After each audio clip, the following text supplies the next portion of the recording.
We focus on history, culture, religion, art, social, and philosophy of Nusantara. Here, in the presence of Nusantara, we were made to be forgotten about the goodness of ourselves. Because negativity seems to be more interesting for us. Now, I'm Sutoyo Raharto and friends assist you to remind you, to awaken you that we still can find the gems of Nusantara. They are the great sights of Nusantara.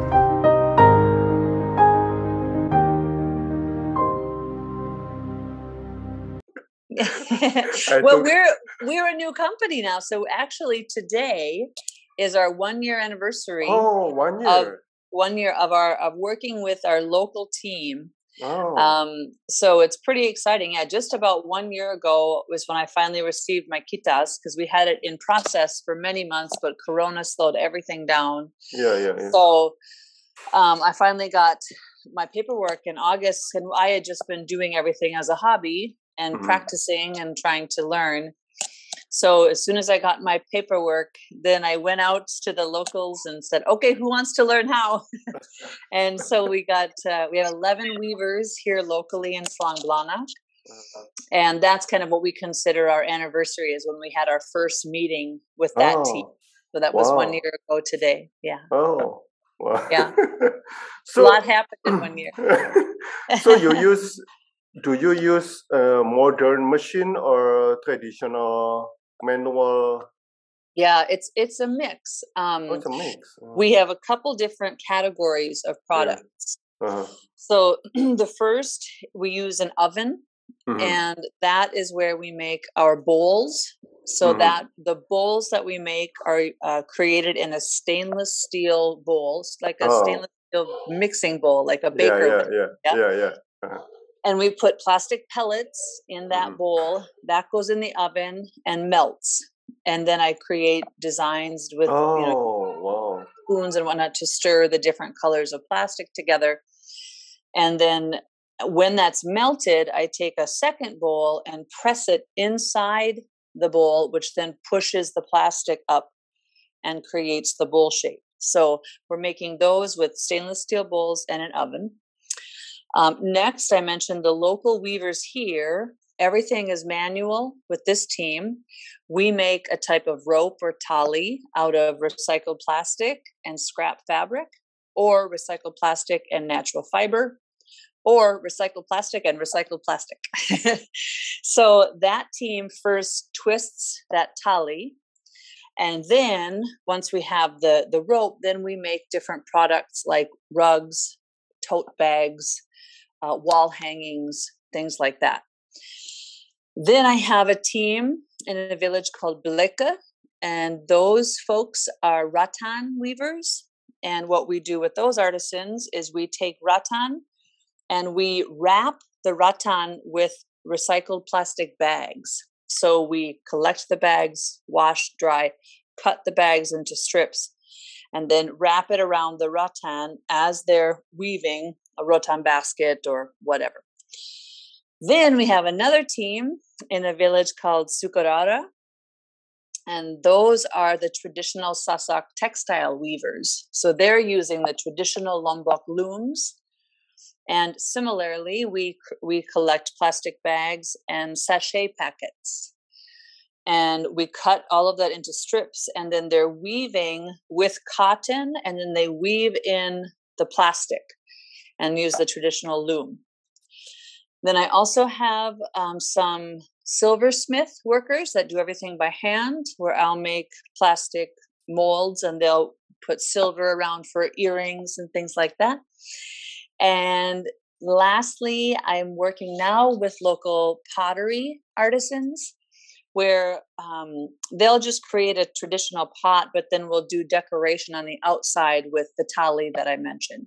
So my goal is to try to work with as many local artisans as we can, and to really celebrate Lombok and Indonesian crafts but reimagine them in a new way with recycled material. Wow.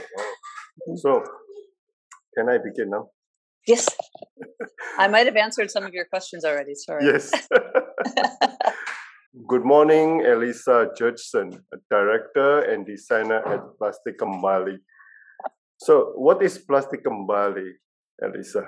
Hello, everybody. Thank you for having me today. Yes. So, I go back to my question. What is Plastik Kembali project? Is it an international project or your own project?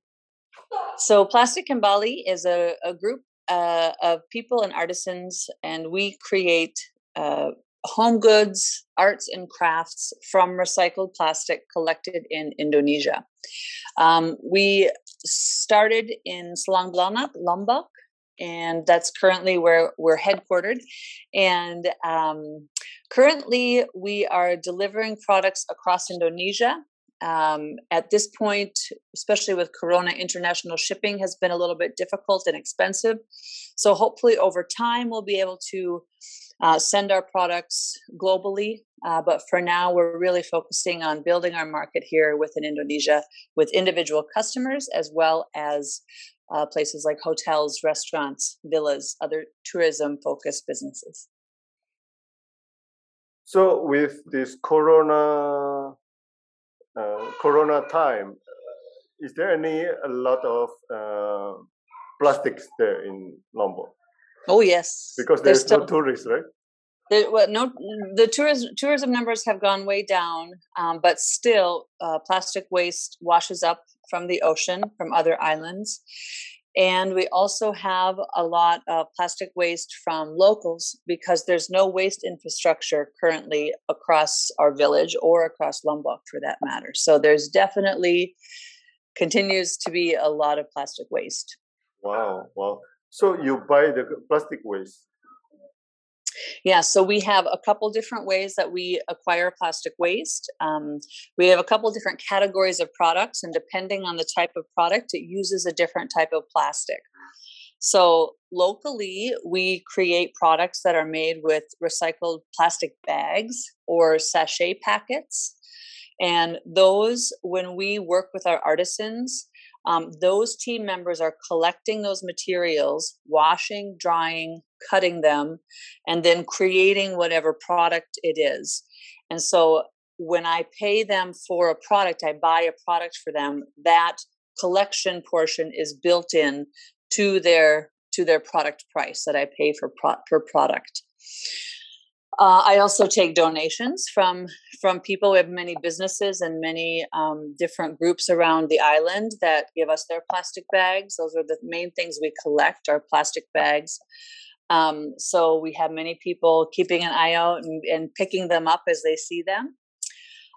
Then we also buy recycled plastic pellets from a large recycling center in Java, in Sidoarjo near Surabaya. And the reason we do that is that company has the technology to create a more pure recycled plastic.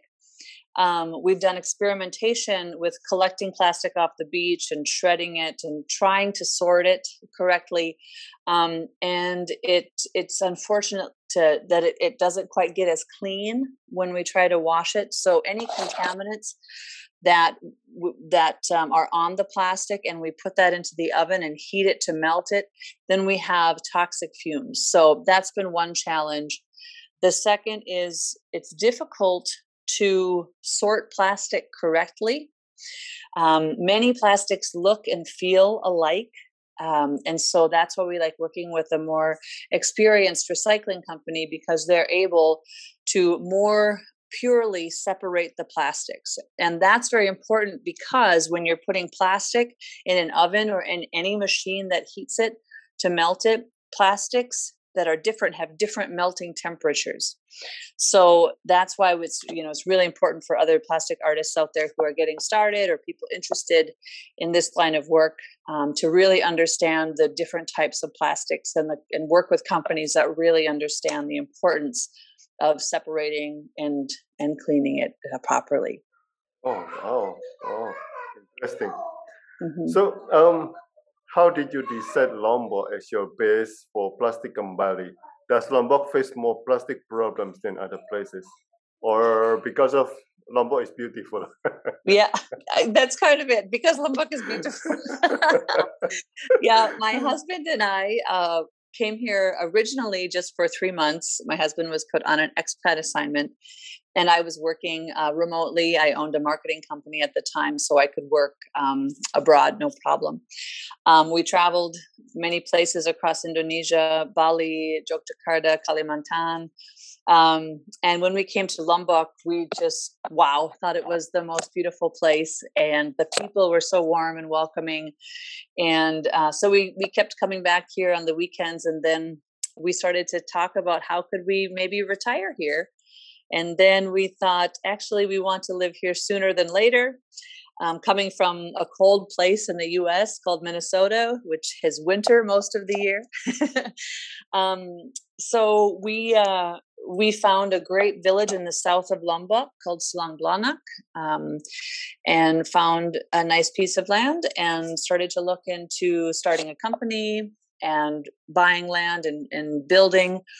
And as we did that, we became involved with the Selanglanak Community Association. And this is a group of expats and locals who are working on waste infrastructure, beach cleanups, village cleanups. So we became very active with that group, volunteering with beach cleanups. Seeing all the plastic waste here coming in from the sea, as well as just within our own village and across all of Lombok, we wanted to make a difference. So we started to do research about creating arts and crafts from plastic. And so that's how we came here and like I said, fell in love with it and the people, and it is beautiful. So you should come visit us. Sure. So you didn't have any plan about plastic before? No. Oh, okay. No. It was a new a new passion for both Daniel, my husband, and I. We're both artists. We both have, art as our hobby. So when we started doing research, we found a group out of the Netherlands called preciousplastic.com. And if you haven't heard of these guys, visit their website after this presentation. It's an open source worldwide community of free tutorials, videos, a global map of where you can find others who are making products like this, or machines to help make end products from plastic. So that's where we got our education, is we learned everything from this website and just started to brainstorm different products and things that we could make. And then being in Lombok, my passion truly is design and interiors. The amazing artisans who live here, the craftspeople, the weavers, the textile makers, the pottery, all of those crafts were so inspirational to me. So then we started to imagine, well, how could we reimagine Indonesian crafts with recycled material? And then that's how we got going. Okay, so after you arrived in Lombok, you just got the idea. Yeah. Oh, wow. Lombok was our inspiration, maybe. How did you come with great ideas designing use plastic waste to be pieces of artworks? I think what you do is an artwork, not normal product, right?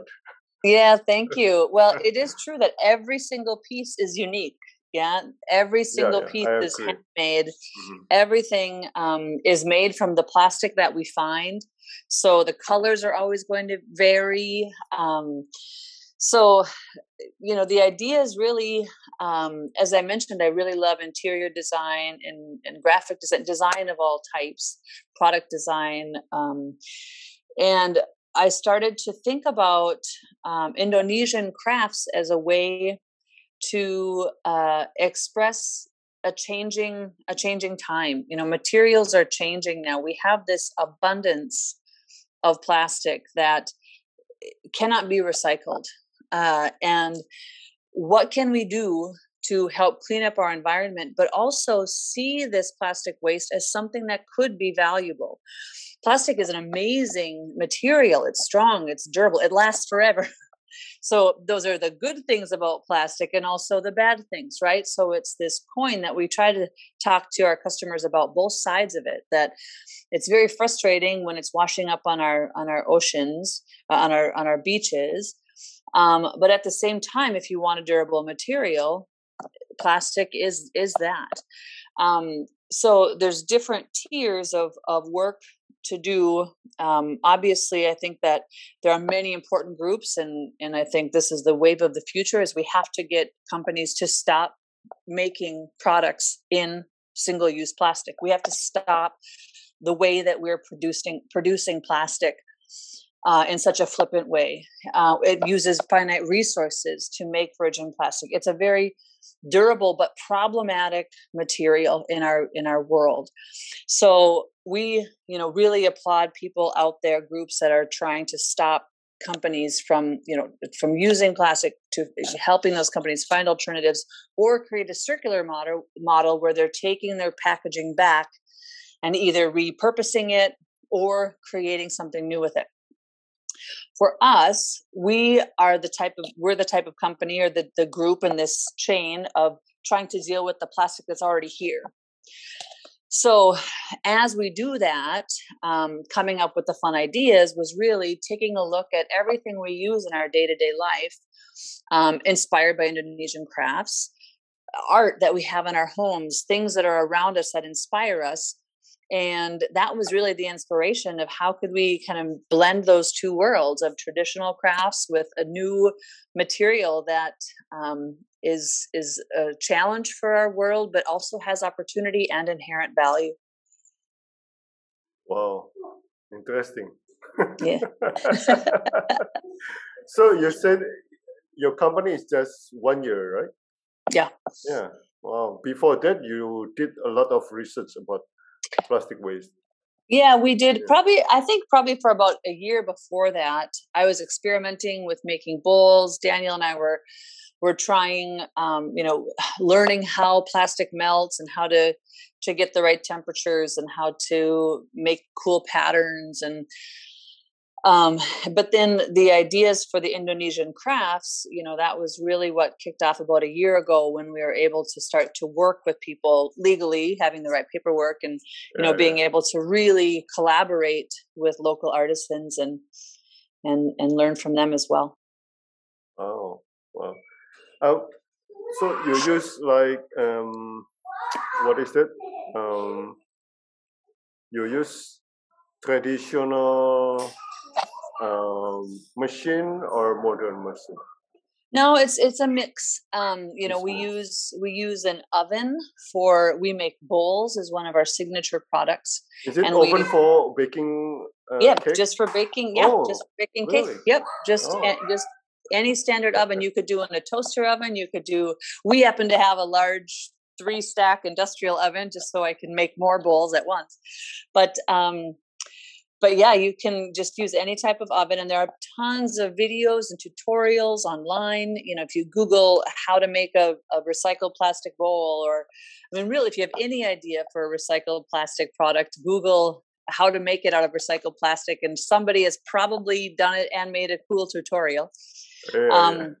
But so that's the only real machine that we use. The other products are made by hand by weavers on traditional sasak looms, making a textile.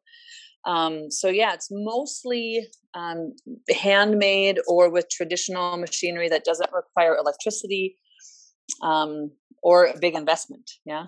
I think it's very, very new for Indonesian. Yeah, it's Kembali style. Yeah, the style is because I mentioned preciousplastic.com, and if you go to that website after this presentation and you click on the map, you'll see there are many precious plastic studios, as they call them, across Indonesia. And there are really cool companies that are doing things with more of the traditional recycled plastic product machines, which are often an injection molding machine or an extruding machine. Many of these groups have plastic shredders where they're shredding plastic they're finding.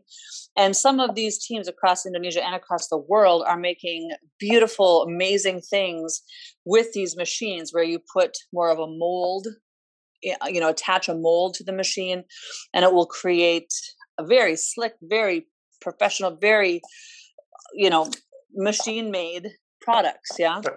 But then, yes, for us, we were inspired more by that handicraft, by the handmade, traditional artistry. So I think that we do have a different take on what many, many precious plastic companies like ours are doing out there. So I think it's a good complement and a good addition to the community. Yes. So do you have any plan to open other branches or in other parts of Indonesia? Yeah, we get that question a lot. And, I think that what I would rather do is inspire others to do this their way. Like I said, we learned everything online. You can go right now to preciousplastic.com. You can Google, like I said, any idea you might have, how to make that from recycled plastic. Or even on our website, we have a tab called Make Your Own. And we've just curated about 100 different project ideas of things you can do with waste you might have in your bin right now, and a pair of scissors or glue, things that kids can start to do and experiment with. So instead of opening more branches or franchising the company or anything like that, we've really talked about, how can we be a source of inspiration? How can we share these resources, everything that we've learned, share all the resources that we've had the pleasure of watching and reading and trying, and then just try to encourage people to be brave and try. And you might fail, but that's okay. Choba. That's what we say every day.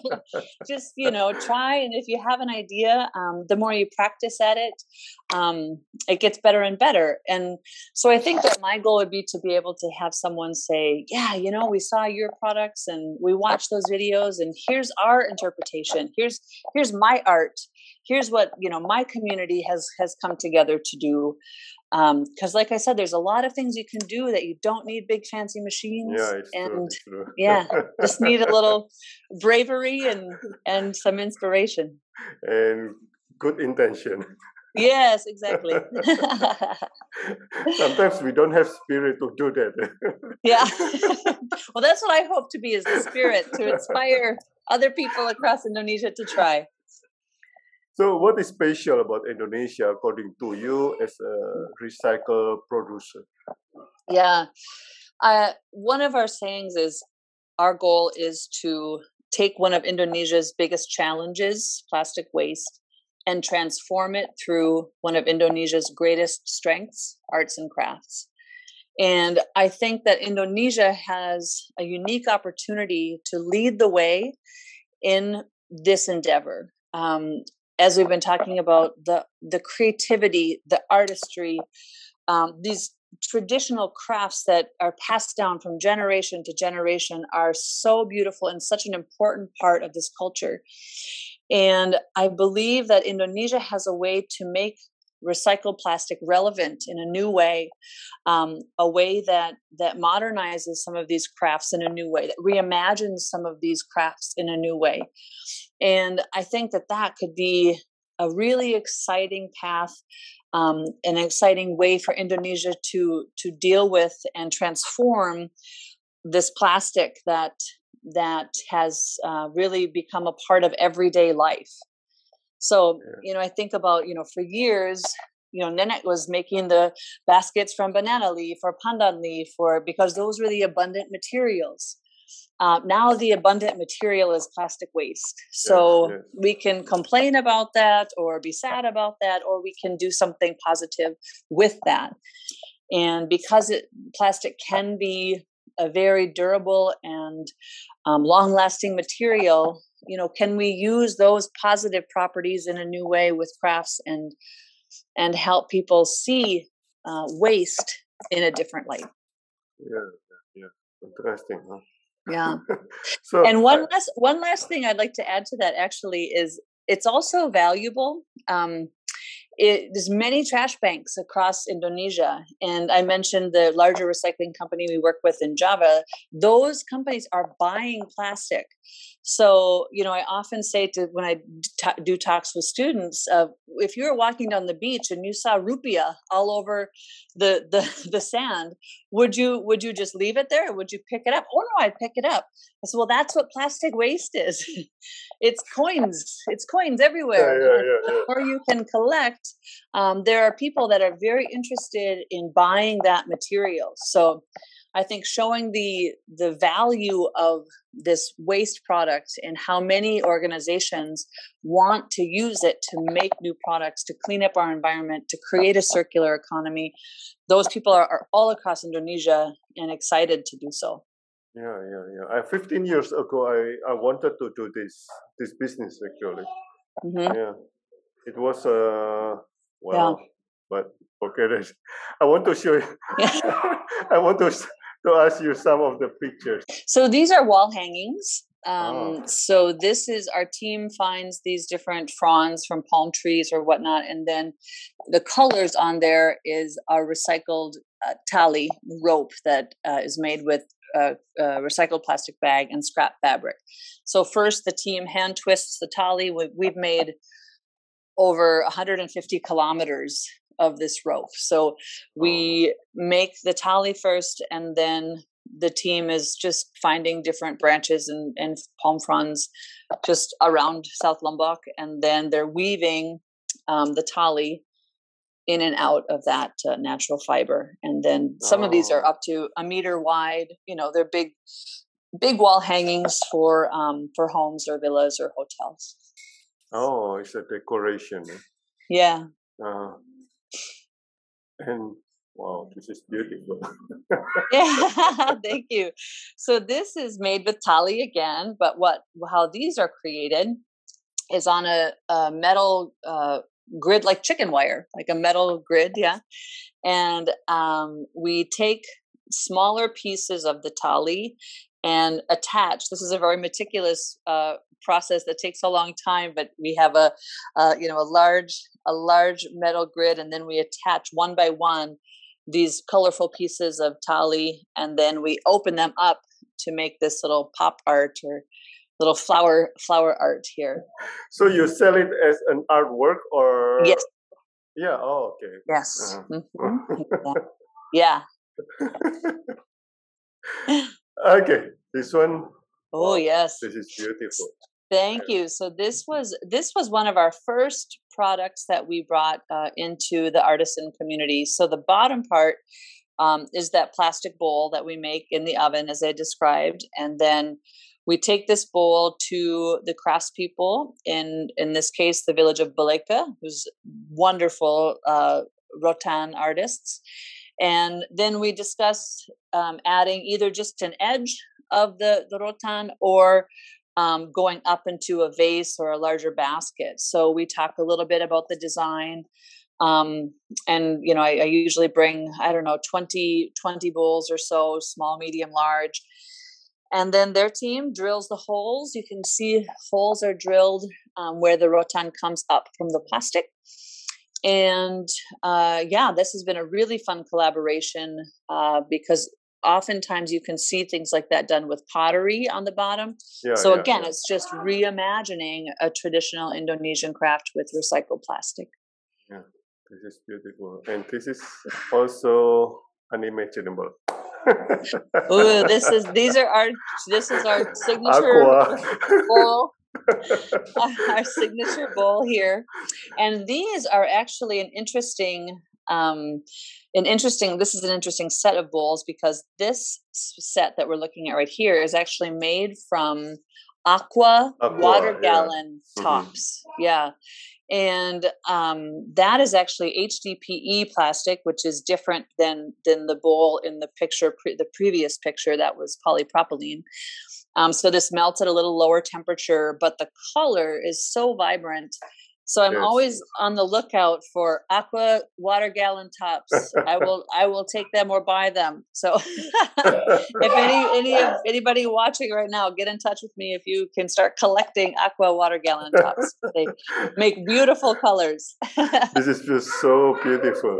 So this is also an artwork or just no, this is a stack of bowls. Yeah, this is just a stack of nesting bowls. So what's that? 1, 2, 3, 5 bowls. Just taken, the photo was taken from above. Yeah. Yeah. This is beautiful. Thank you. So thank you so much. Thank you, Elissa, for your time, for your explanation, for your experience about Plastik Kembali. I hope to see you in Lombok. I hope so as well. Thanks for having us. Thank you so much. Listening about our work, and please visit our website, and yes, definitely come visit us soon. Sure. Okay. Thank you. Bye. Thank you. Bye-bye. Bye-bye.